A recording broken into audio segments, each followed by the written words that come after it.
Ahoy friends, welcome to building the Alpha Dory. I'm Dan and this is a project to build a Chamberlain racing dory in the style that was sailed at Marblehead in Salem around 1900 or so. We're building from John Gardner's The Dory book, illustrations by Sam Manning. Today we've got quite a bit of riveting to do, so let's get out into the shop and start banging some rivets.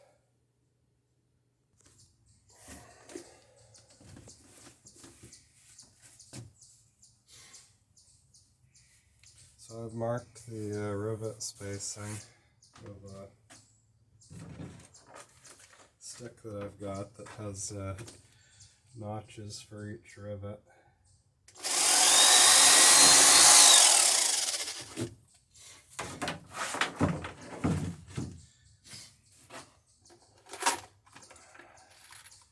Went out and got some more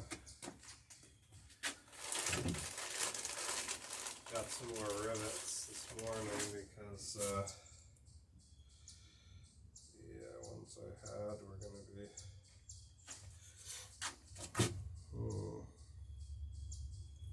I think that'll be okay. The ones I had was I didn't have a lot of them.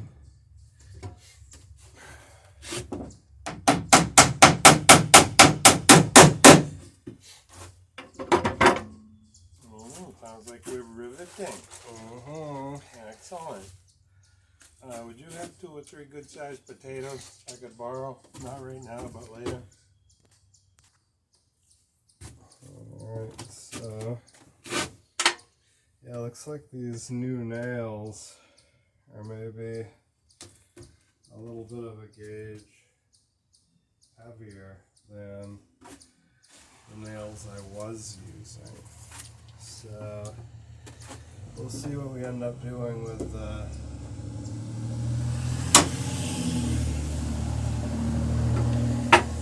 looks like the washers will go on over them, but I'm going to have to use a driver to put them on.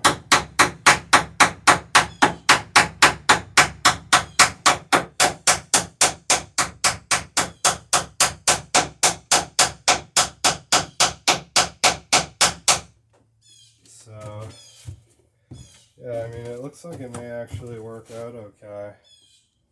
Because the washer went on and then I was able to peen it over. So, the other option is I may have some larger gauge hole washers that would just drop on over those nails. Let's see. There's some washers in here. Check the size, the hole size on these.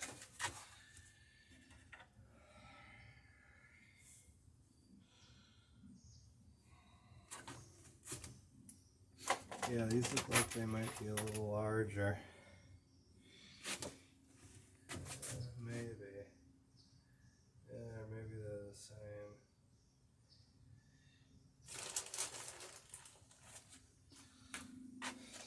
No, they're bigger.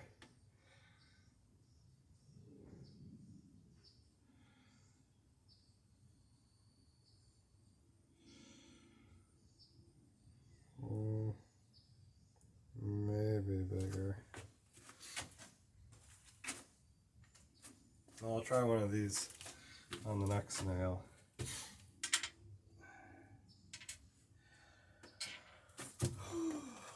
Oh.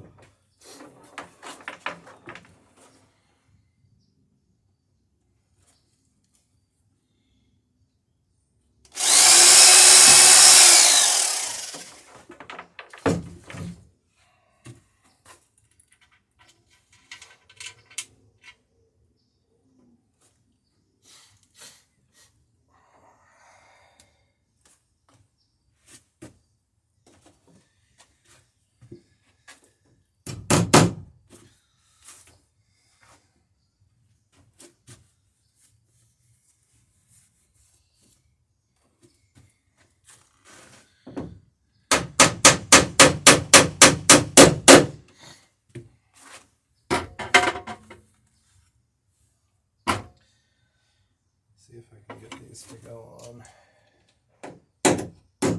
Yeah. Okay, so so it looks like I got a little bit heavier nail than the previous rivets, which I guess isn't a big deal. That's what they had. It's marked a number 10, which is what I was using, so that's a little bit odd.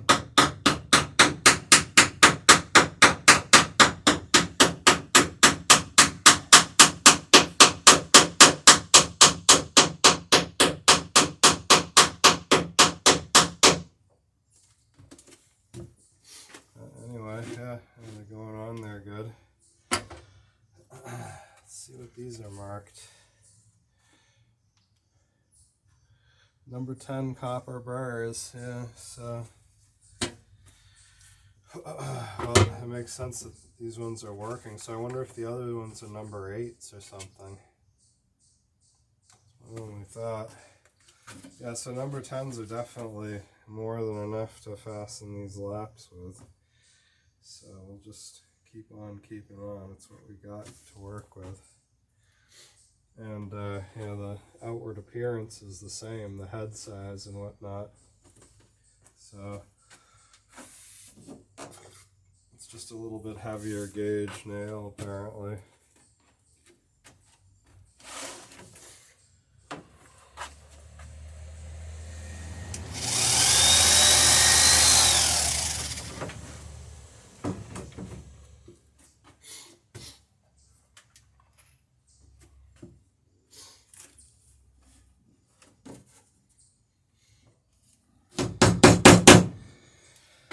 Yeah, so this is pulling in nicely.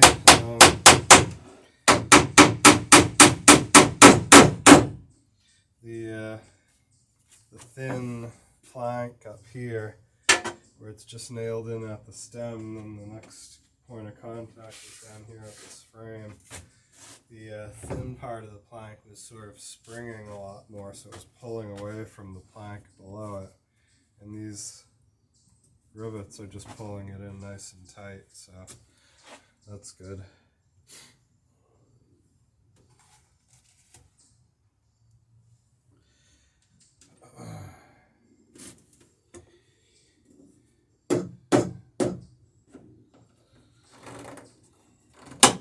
Yeah, these heavier rivets, heavier gauge rivets, are a little bit harder to nip off.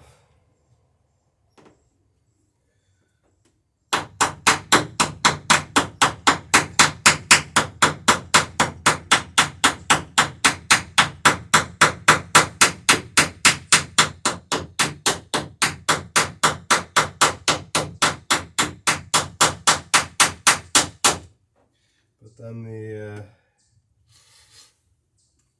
actual amount of metal you have to work with once you've nipped it off, you get a little bit more metal, so the rivet head is a little bit easier to form.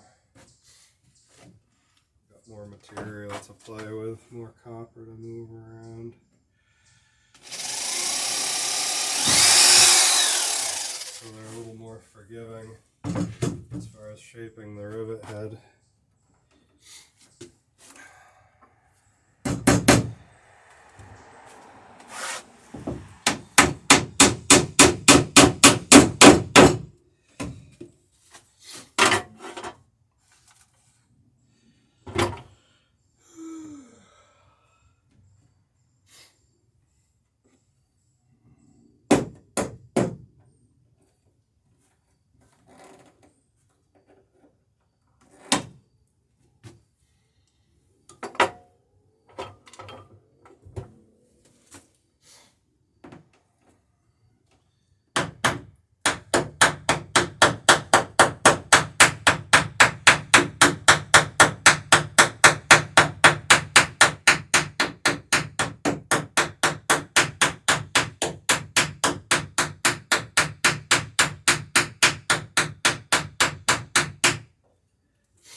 Okay, so the the bow, I'll show you the what I'm talking about with the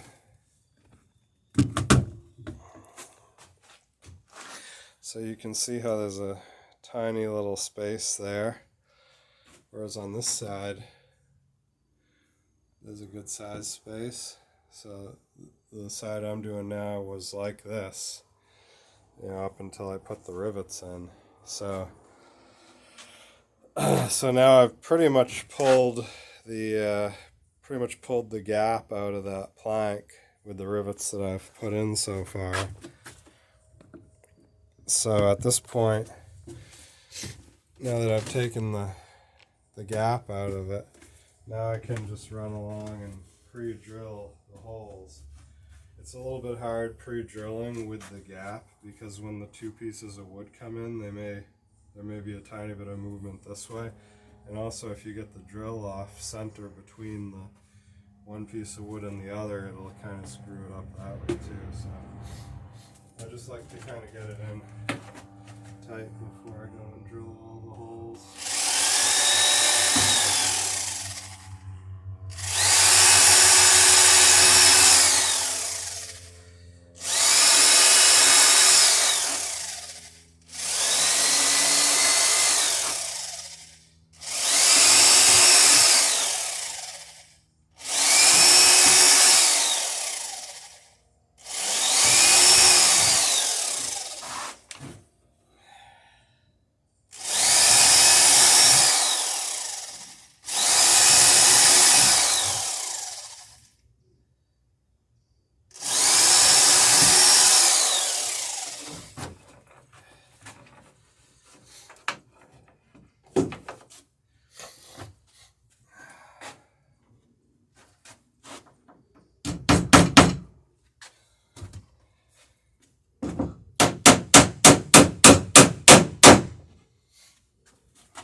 I should go grab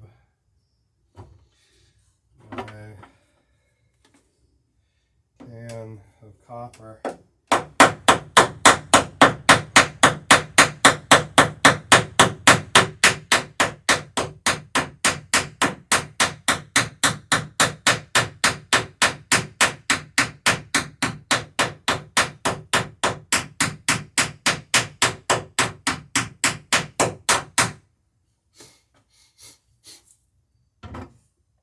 To put these in as I'm cutting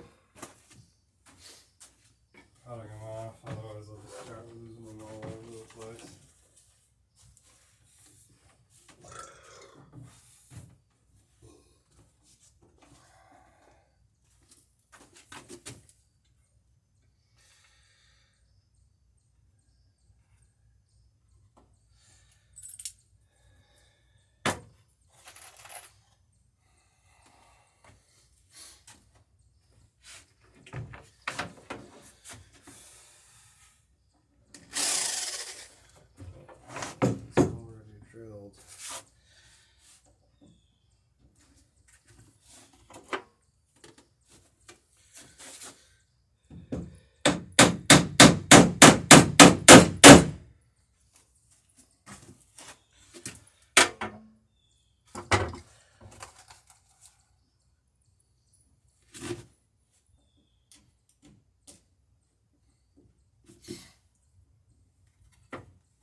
I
need 3 hands for this one. There it goes. Got it on. And I'm using this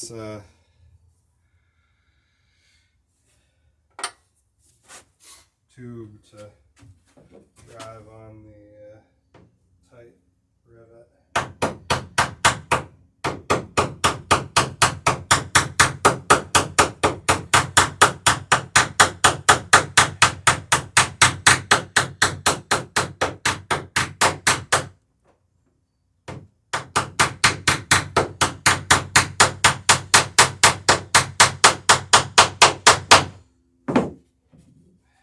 Nice.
Here's a little bit of a up close and personal as to the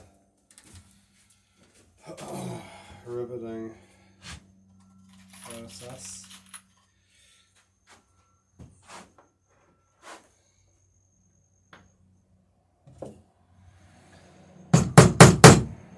Start the nail, then use the backing block to drive the nail in. And you can see the point is just coming through, so there's not even enough to cut off there. But I can still get a rivet burr on it. So it's kind of an ideal situation because you're not wasting any of the rivet as far as cutting it off. So it seems to be working just fine. Usually you like to snip off some of it, and without the that it cut off, I'll see if I can use the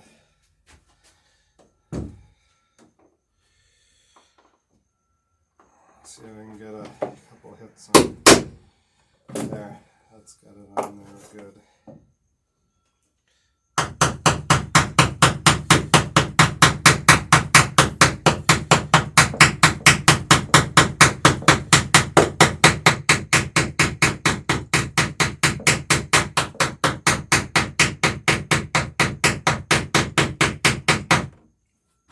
Yeah, because cutting the rivet usually creates that sort of initial distortion of the copper nail that keeps the washer from jumping off the rivet when you're peening the head over. So you can see we've done this front section of the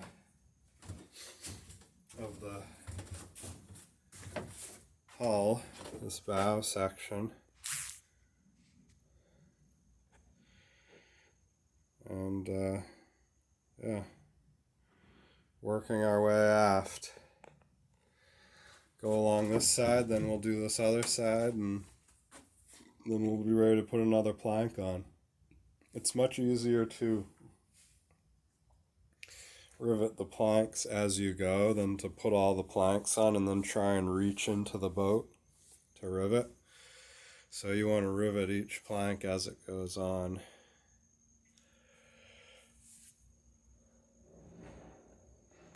Okay, so here's the next section we're going to be riveting. And you guys were asking about those kick sticks. So here's a kick stick. It's got a nail driven into the end of a piece of oak, and then the nail is cut off with a nail cutter, wire cutter, big heavy one,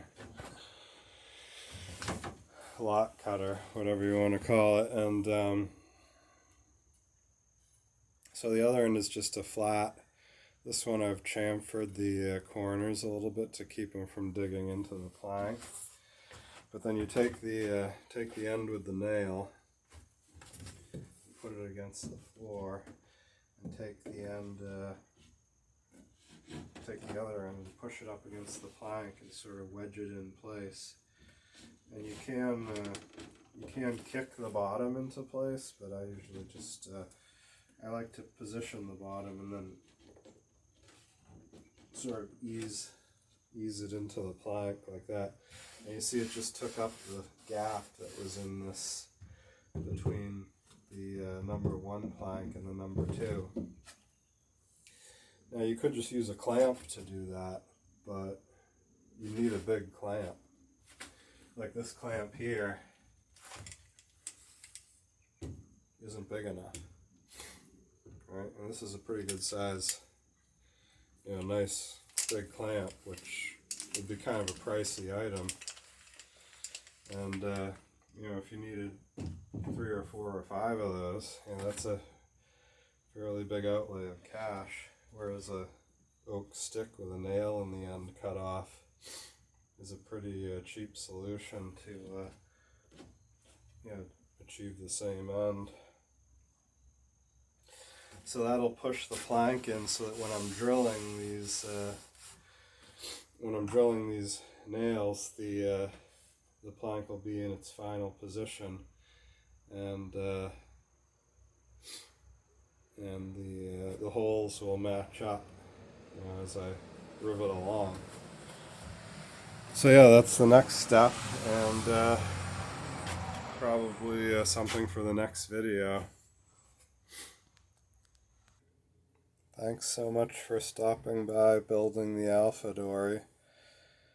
I hope you have a great day, and see you next video when we do some more riveting. God bless. See ya.